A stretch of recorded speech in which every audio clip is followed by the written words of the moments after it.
Welcome back viewers.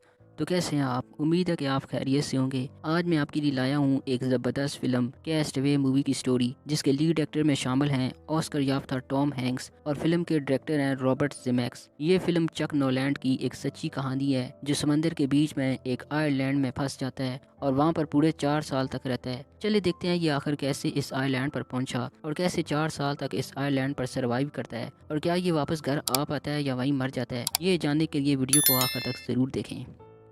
ये कहानी है चक नॉलैंड की, जो फेडेक्स कंपनी में काम करता है और इस वजह से अपने काम को लेकर बहुत मसरूफ़ रहता है और ये वक्त का भी बहुत पाबंद होता है और ये चाहता है कि मेरा हर एक कोरियल, हर एक पैकेज वक्त पर पहुंचे। इसलिए ये हर घंटे विज़िट करते हैं जहां पर इनके ब्रांचेस होती हैं और वहां पर इनके जो एम्प्लॉयड होते हैं वो इन्हें मोटिवेट करते रहते हैं और वक्त की अहमियत बताते रहते हैं। चक एक लड़की से प्यार करता है जिसका नाम कैली है और कैली भी इससे बहुत प्यार करती है। ये लोग काफ़ी लंबे अरसे से रिलेशनशिप में होते हैं और ये दोनों एक दूसरे से शादी करना चाहते हैं, लेकिन जैसा कि हम जानते हैं चक बहुत बिजी रहता है और देश विदेश घूमते रहता है, इसलिए अब तक उसने कैली से शादी नहीं की होती। अब क्रिसमस आने वाला है और चक को फीडेक्स कंपनी का मलेशिया में कुछ काम के सिलसिले में जाना होता है, इसलिए चक कैली से कहता है कि मैं जल्दी वापस आ जाऊंगा। फिर कैली कहती है कि क्रिसमस का क्या होगा, लेकिन चक इसे मना लेता है और कैली भी मान जाती है और जाते हुए चक कैली को क्रिसमस का गिफ्ट देता है और कैली भी इसे क्रिसमस का गिफ्ट देती है, जो कि एक घड़ी होती है जिसमें कैली की तस्वीर होती है। और अब चक मलेशिया जाने के लिए रवाना हो जाता है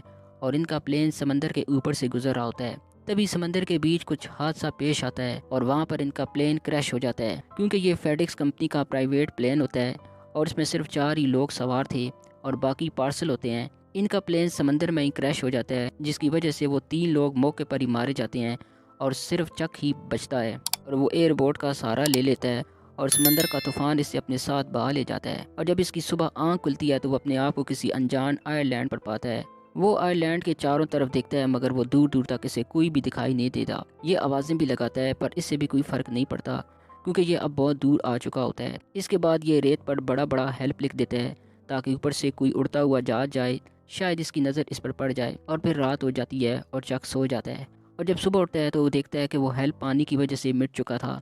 इसके बाद चक लकड़ियों के बड़े बड़े टुकड़ों से हेल्प लिख देता है, क्योंकि इसे यकीन होता है कि इसे ढूंढने कोई ज़रूर आएगा। चक के साथ साथ फेडेक्स कंपनी के कुछ बैग भी साथ आ जाते हैं, लेकिन इनमें खाने का सामान नहीं होता। इसी बीच चक को कुछ आहट भी सुनाई देती है और फौरन से वो खड़ा हो जाता है और ऊपर से एक नारियल गिरता है और वो समझ जाता है कि ये आवाज़ इसी नारियल की थी।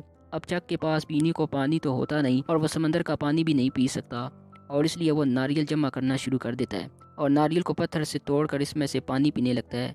और अब चक को यहाँ 3 दिन हो चुके हैं और चक के पास जूते भी नहीं होते और जब वो पानी में चल रहा होता है तो उसे बहुत तकलीफ हो रही होती है और इसमें से खून भी निकल रहा होता है। इसलिए चक अपनी पैंट फाड़ कर अपने पाँव में बांध देता है और तभी इसे एक बहुत ऊंची चोटी दिखाई देती है और वो इसके ऊपर चढ़ जाता है और ऊपर से इर्द गिर्द देखने लगता है और तभी इसे समंदर में कुछ चीज़ दिखाई देती है और ये फ़ौरन से भागता हुआ इसके पास आता है तो ये देखता है कि इसी प्लेन के पायलट की लाश है। चक को इस बात का बहुत अफसोस हो रहा होता है और फिर चक इसे दफना देता है, लेकिन दफनाने से पहले वो इसकी टार्च और जूते निकाल लेता है, क्योंकि यही 2 चीज़ें हैं जो इसकी काम की हैं। और अब चक को यहाँ काफ़ी दिन हो चुके होते हैं और वो धीरे धीरे इस आइलैंड पर रहना सीख लेता है और वो अपनी भूख मिटाने के लिए मछली का शिकार करने की कोशिश भी कर रहा होता है। दरअसल ये एक पुरानी टेक्निक थी शिकार करने की, जिसमें चक नाकाम हो जाता है। अब खाने के लिए चक के पास सिर्फ नारियल है और वो पानी जो पत्तों पर रात को जमा हो जाता है। एक दिन चक रात को सो रहा होता है तो उसे कुछ लाइटें दिखाई देती हैं। जब वो देखता है तो वो एक शिप होती है। फिर चक शोर मचाने लगता है, लेकिन इतनी दूर इसकी आवाज़ पहुंचना भी नामुमकिन होता है, तो वो टार्च की लाइटें मारना शुरू कर देता है, लेकिन इससे भी कोई फ़ायदा नहीं होता, क्योंकि इतनी कम रोशनी आकर इतनी दूर से किसी को कैसे नज़र आएगी। अब चक को इस बात का पता लग चुका है कि यहाँ कोई इसकी मदद करने नहीं आएगा, तो चक इसी एयरबोट के ज़रिए यहाँ से निकलने के लिए समंदर में उतर जाता है। लेकिन यहाँ पर इसका सामना समंदर की बड़ी बड़ी लहरों से होता है, जो इसे वापस पीछे की तरफ धकेल देती हैं और चक वापस इसी बीच पर आ जाता है। अब एक रात बहुत तेज़ बारिश हो रही होती है और वो एक गुफा में चला जाता है और टार्च चलाकर सारी रात सोया रहता है। और जब वो सुबह उठता है तो टार्च की बैटरी ख़त्म हो जाती है और अब चक के पास रोशनी के लिए भी कुछ भी नहीं होता और इसे ये भी पता नहीं होता कि आग कैसे जलाते हैं। और फिर ये फिडेक्स कंपनी के वो सारे पैकेट एक एक करके खोलता है, लेकिन इसे किसी काम की चीज़ नहीं मिलती सिवाय एक फुटबॉल और 2 जूतों के, जिनके नीचे लोहे के ब्लेड होते हैं। और अब चक के पास काटने के लिए एक औजार भी मिल जाता है, जिससे वो नारियल और कुछ भी काट सकता है। और अब वो इससे एक लकड़ी काटता है और इससे कीड़े और मछली को मारने लगता है। अब मसला ये होता है कि वो इनको कच्चा नहीं खा सकता, इसलिए वो अब आग जलाने की कोशिश करता है, लेकिन इसके हाथ जख्मी हो जाते हैं और वो ज़ोर ज़ोर से चिल्लाने लगता है। फिर इसे एक आइडिया आता है और वो दो लकड़ियों को आपस में रगड़ना शुरू कर देता है और इसी टेक्निक को इस्तेमाल करके आखिर वो आग जला ही लेता है। और ये देखकर वो बहुत ही ज़्यादा खुश होता है। वो ज़िंदगी में इससे पहले इतना खुश नहीं हुआ जितना आज था। फिर चक इस फुटबॉल को देखता है जिसमें इसका खून लगा होता है। चक इस पर आँख नाक मुंह बनाकर इससे बातें करने लगता है। इस फुटबॉल पर विल्सन लिखा होता है जिसकी वजह से चक इसका नाम विल्सन रख लेता है। और अब चक का एक दोस्त भी होता है और वो है एक फुटबॉल। चक को अब यहाँ दांतों की तकलीफ़ होने लगती है। दरअसल इसके दांतों का दर्द बहुत पहले से था, लेकिन यह डॉक्टर के पास जाने से डरता था। और अब वो बड़ी मुश्किल से अपने दांतों को तोड़ देता है और तोड़ते साथ ही वो बेहोश हो जाता है। धीरे धीरे वक्त बढ़ता गया और आज चक को यहाँ रहे 4 साल का अरसा बीत चुका था और चक का हुलिया भी बदल चुका है और वो काफ़ी पतला हो गया है और वो इस टापू पर शिकार करना भी सीख चुका था। और अब इस टापू की ज़िंदगी और इसके वातावरण के बारे में भी इससे अच्छी तरह वाकिफ़ हो चुका था। और यहाँ पर चक और विल्सन की अच्छी दोस्ती भी हो जाती है और अब चक हर वक्त विल्सन से बातें करता रहता है। एक दिन चक जब मछली खा रहा होता है तो इसे समंदर के किनारे एक स्टील की शीट मिलती है। फिर इसे स्टील से एक आइडिया आता है कि मैं इस स्टील की मदद से समंदर की लहरें पार कर सकता हूँ, क्योंकि जब भी चक समंदर के अंदर जाने की कोशिश करता है तो समंदर की ताकतवर लहरें इसे वापस इसी टापू पर धकेल देती हैं।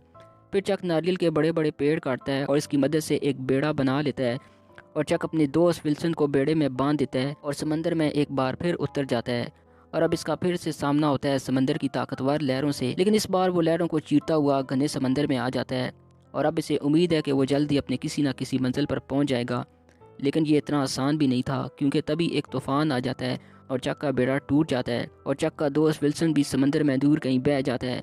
चक इससे बचाने की बहुत कोशिश करता है, मगर वो इसे बचा नहीं पाता और चक को इस बात पर बहुत अफसोस हो रहा होता है और वो बहुत रोता है, क्योंकि पिछले 4 साल से इस टापू पर वही था जिसके साथ वो बातें करता था और चक इसे अपना दोस्त मानता था। और चक थक हार कर समंदर में ही सो जाता है कि इसी दौरान एक कार्गो शिप इसके पास से गुजर रही होती है और वो लोग इसे देख लेते हैं और वो चक को बचा लेते हैं। और अब चक अपने घर को वापस आ चुका होता है, लेकिन यहाँ सब कुछ बदल चुका था और यहाँ इसके दोस्त फैमिली वाले यही समझते थे कि चक मर चुका है और वो लोग इसका फ्यूनरल भी कर चुके थे।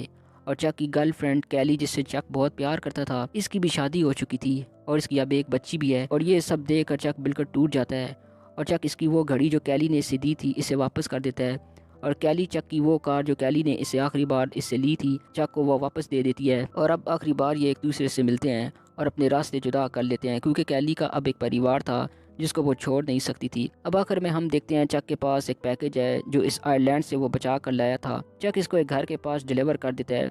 इसके बाद हम देखते हैं चक एक रोड पर खड़ा होता है और वो रास्ता भूल गया होता है और तभी वहाँ एक लड़की आती है और इसे चारों रोड के बारे में बताती है कि कौन सा रोड कहाँ जा रहा है। और इसके बाद वो यहाँ से चली जाती है और जब वो यहाँ से जा रही होती है तो इसकी गाड़ी में वही पैकेज वाला निशान होता है और वो जा भी इसी रास्ते से रही होती है जहाँ से चक आया है। चक को ये पता लग जाता है ये इसी घर की लड़की है जहाँ ये कोरियर डिलीवर करके आया है। और ये फिल्म यहीं पर दी एंड हो जाती है।